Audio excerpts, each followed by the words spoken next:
Bonjour et merci d'être avec nous pour ce journal du jeudi 21 décembre. Au sommaire de cette édition, un financement exceptionnel pour aider les établissements de soins aux personnes âgées à faire face à la crise. En Vendée, 11 EHPAD en bénéficieront. L'uniforme à l'école, Talmont-Saint-Hilaire a dit oui. Nous verrons sous quelle forme et avec quels moyens une telle mesure peut être mise en application dès maintenant. Enfin, une crèche géante faite maison et ouverte au public une année sur 2. Direction Saint-Mémin chez la famille Rouget pour la visiter. 100 millions d'euros, c'est le fonds d'urgence alloué aux EHPAD et services d'aide à domicile par la ministre Aurore Bergé. En Vendée, ce fonds représente 1 809 648 euros, financé par l'ARS Pays de la Loire. Une somme doublée par le département de la Vendée et qui permettra d'accompagner 11 EHPAD en difficulté. L'association, là, actuellement, nous avons rencontré hier Madame Rivière ainsi que ses collaborateurs pour réfléchir ensemble sur des financements beaucoup plus pérennes. Également réfléchir ensemble sur comment faire pression auprès du ministère pour avoir vraiment une réflexion de base sur des tarifications qui soient à la hauteur des enjeux. On ne peut pas fonctionner, on ne peut pas avoir des projets, on ne peut pas accompagner de manière qualitative les personnes âgées à coût de dotations financières ponctuelles. On a besoin d'avoir une lisibilité financière. En plus de ce fonds, l'ARS Pays de la Loire mobilise un financement exceptionnel de 6 998 754 euros.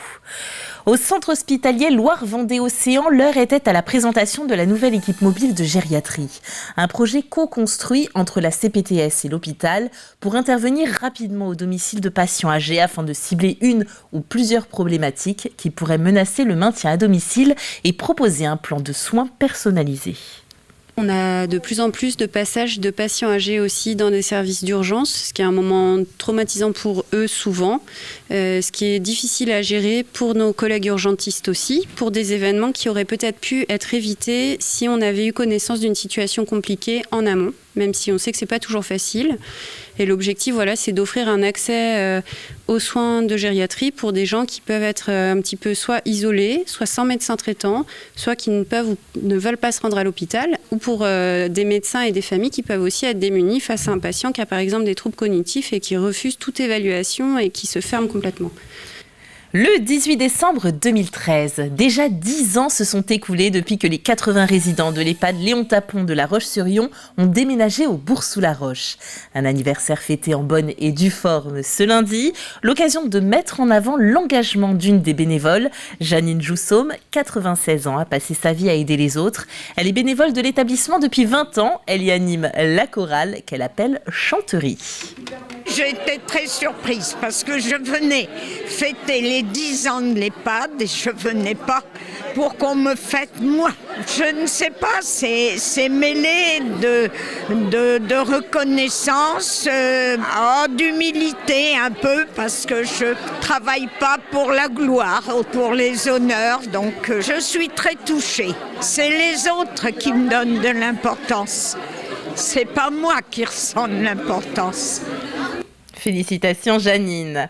Début décembre, le ministère de l'Éducation nationale a annoncé vouloir lancer une expérimentation de l'uniforme. En Vendée, la commune de Talmont-Saint-Hilaire s'est, elle, déjà emparée du sujet. Après consultation, 56% des répondants se disent favorables au port de l'uniforme dans les écoles de la ville. Alors, quelle suite donner à tout cela ?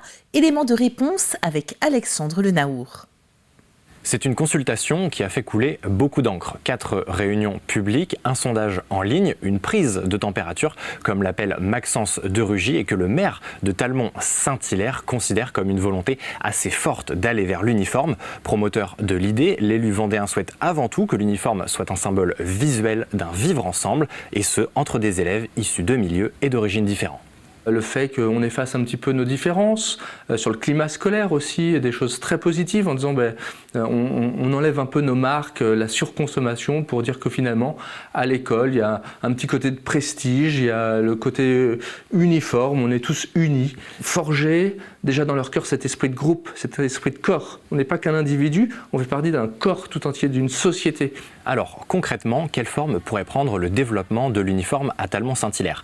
Tout d'abord, contrairement aux idées reçues, l'uniforme n'implique pas nécessairement une tenue complète qui irait des chaussures à la veste, pas de règles toutes faites, sa composition est déterminée localement au cas par cas. À Talmont-Saint-Hilaire, par exemple, l'idée s'est initialement portée sur une tenue unique, c'est-à-dire sur une surchemise ou une petite blouse. Ensuite, second point, qui décide? Si le maire est à l'origine de la démarche, c'est bien le conseil d'école de chacune des 4 écoles primaires de Talmont-Saint-Hilaire qui aura le dernier mot. Un conseil d'école qui est composé entre autres du directeur, des maîtres, mais aussi du maire de la commune et des représentants élus des parents d'élèves. Et puis enfin, en termes de calendrier, à quand une décision et pour une expérimentation, à quelle échéance? Réponse avec Maxence de Rugy. Il y a encore du travail de concertation avec les équipes pédagogiques, les représentants de parents.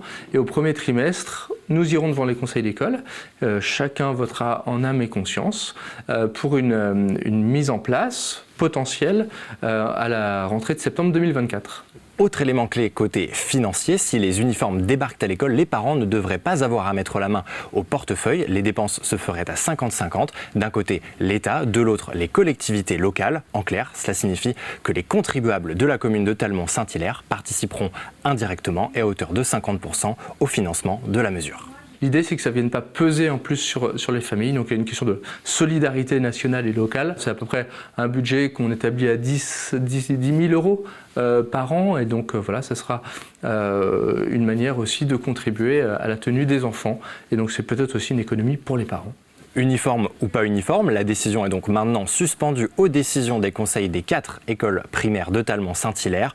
Il n'est pas exclu en revanche que d'autres villes vendéennes emboîtent le pas, mais pour l'heure, aucune ne l'a annoncé publiquement. Et l'édile de la ville souhaite également mettre en place la levée des couleurs et le chant de la Marseillaise 3 fois dans l'année, le jour de la rentrée, le 11 novembre et le 8 mai. Littérature. Bernard Grasset remporte le prix de la Société des écrivains de Vendée 2023 avec son livre Sur les pas de Blaise Pascal, Voyageur de l'infini. Une biographie du mathématicien, inventeur et philosophe. Le prix en partenariat avec le Crédit Mutuel a quant à lui été remis à Adèle Fugère pour son œuvre J'ai 8 ans et je m'appelle Jean Rochefort. L'histoire drôle de Rosalie, une petite fille dépressive qui se réveille un matin avec la moustache du célèbre comédien. Écoutez, je prends ça, donc je suis reconnaissant au jury et je prends ça comme un encouragement à poursuivre, à continuer d'essayer de faire connaître et aimer Blaise Pascal et à poursuivre mon aventure dans l'écriture. Eh bien, je suis contente parce que c'est un prix de la maison, en fait, c'est un prix de Vendée. Moi, j'ai écrit le bouquin sur ma table de dessin chez moi, donc je suis touchée. C'est mon premier prix, j'en ai jamais eu avant, donc je trouve ça assez émouvant. Et ces prix littéraires récompensent un ouvrage traitant de la Vendée ou écrit par un auteur vendéen. C'est devenu une tradition. Tous les 2 ans, Claudie Rouget et son épouse Marie-Christine retirent les meubles de leur salon pour laisser place à une crèche géante. Fabriquée de ses mains et inspirée de sa ville Saint-Mémin, on y reconnaîtra notamment le château et son église. La dernière fois, plus de 300 personnes ont fait le déplacement pour découvrir ses créations. Cyril Guillet nous y emmène.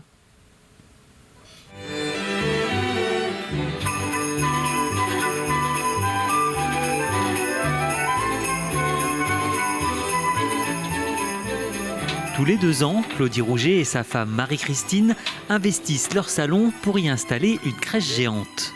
Le premier boulot, c'est de déménager la salle à manger. Parce que la table de la salle à manger, elle est ici. La table de la cuisine, elle est dans la chambre que j'ai démontée. J'ai un buffet ici avec les verres. Il faut enlever tous les verres, il faut transporter le buffet là-bas, remettre les verres. C'est du boulot. Hein. Quand on commence à monter les chalets, il faut penser à mettre le haut, les électrifier, puis descendre, parce qu'on ne peut plus y accéder après là-bas. Hein. Faut que ça soit au point dès le départ. Hein. Et ces chalets, il les a fabriqués lui-même à partir de matériaux de récupération. Et attention, il y en a presque 70. L'installation de cette crèche géante a nécessité 1 mois de travail, 50 prises de courant et pas moins de 16 moteurs pour animer ces automates.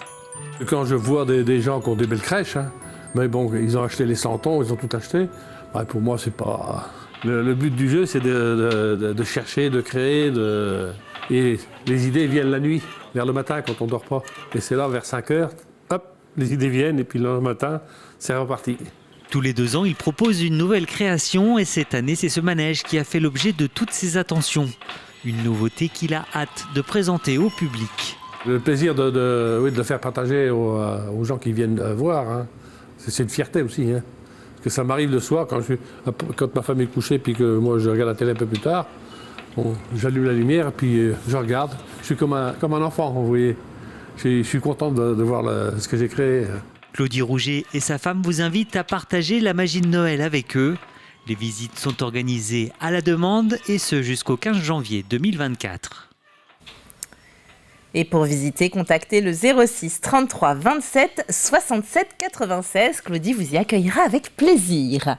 À Moutier-les-Maufaits, la médiathèque communale prend ses marques en attendant le déménagement dans les locaux définitifs courant juillet 2024. Le lieu ne change donc pas pour l'instant. En revanche, dès le 10 janvier, la médiathèque sera reliée au réseau de la communauté de communes Vendée Grand Littoral. Au départ, on s'est rendu compte qu'il y avait pas mal de petites bibliothèques. Et les petites bibliothèques et médiathèques, donc c'est compliqué de les mettre, d'avoir un réseau. Et on s'est aperçu que les habitants allaient sur les grosses médiathèques. Donc l'idée était de dire, il vaut mieux partager sur le territoire. Et c'est pour ça qu'on a fait cette mise en réseau. Donc maintenant, on est 16 médiathèques sur le réseau. La 17e va arriver donc avec Moutier-les-Maufaits. Ici, il y a 3200 documents sur le site, mais potentiellement, les gens ont accès aux 75 000 documents du territoire. Donc grâce notamment au système de réservation et de la navette. Ouverture le 10 janvier. Allez, on jette un rapide coup d'œil à la météo de ce vendredi avec un ciel qui demeurera chargé de nuages, notamment sur l'est du département. Le vent de nord-ouest restera bien présent, vous le voyez, il pourra atteindre jusqu'à 50 km/h. C'est la fin de cette édition. Retour de l'actualité pour votre dernier journal de l'année. Ce sera dans votre matinale de 7h à 9h. Quant à moi, je vous retrouverai pour le 12h30.